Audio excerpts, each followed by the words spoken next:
Hello everyone, it's me, Clayton. I just finished watching Season 1 of Arcane, based on the League of Legends video games.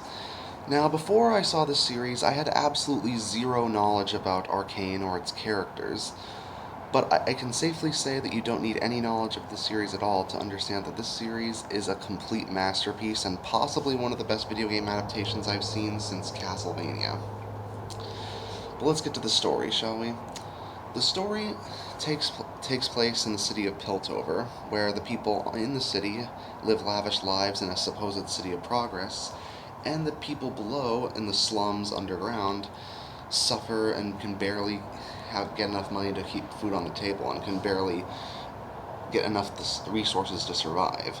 As you'd imagine, this caused a class war between the two sides, and caught in between the class war are two sisters, Vi and Powder. As they happen to lead separate paths, and as they meet several other characters from both sides of the conflict, these two sisters ultimately are put through mental and physical turmoil as their actions decide the fate of Piltover as a city. Now, this is basically a prequel to a lot of character stories in League of Legends, from what I can tell, but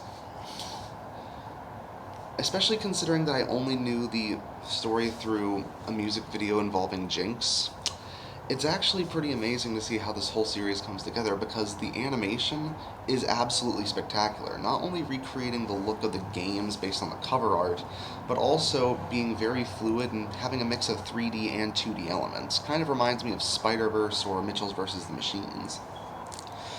But on top of the great animation, there's a lot of good writing with the characters, to the point where there's some you really love, some you love to hate, but all of them have legitimately good motivations for doing what they do, even if you still don't like them. It kind of reminds me of Attack on Titan that way. Vi and Powder sometimes do horrible things, but you can tell they have good intentions deep down. Silco is a despicable mob boss who you might want to punch in the face, but he still wants independence for the people of the lower cities.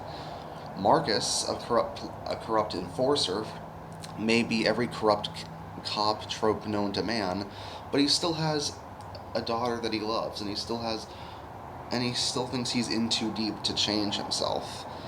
Even with two inventors like Jace and Victor, they end up doing a lot of harm to the city, but for a very good intentions of trying to help people, trying to cure Victor's disease, and trying to make work that was taxing and difficult into something that's far easier. But even something done with the best of intentions can cause unintended consequences, and I'm glad the series explores a lot of themes like that throughout its 9 episodes. And even though every episode's about 40 minutes long, it feels half of that because of how good the pacing is. There's almost no scenes at all that feel unnecessary. Every single one feels like it lasts as long as it needs to, it hits as hard as it needs to, and there's enough action and great lines to keep you invested throughout. On top of that, even if you're not into the political stuff, and even if you're not into the story, the world itself is fascinating, and considering that almost the entirety of the show takes place in Piltover and the so-called nation of Zaun, it really makes you want to see the rest of the League of Legends world, which is why I hope this series does well on Netflix, so we can get more of that world. I really don't have anything else to say other than you need to see this show.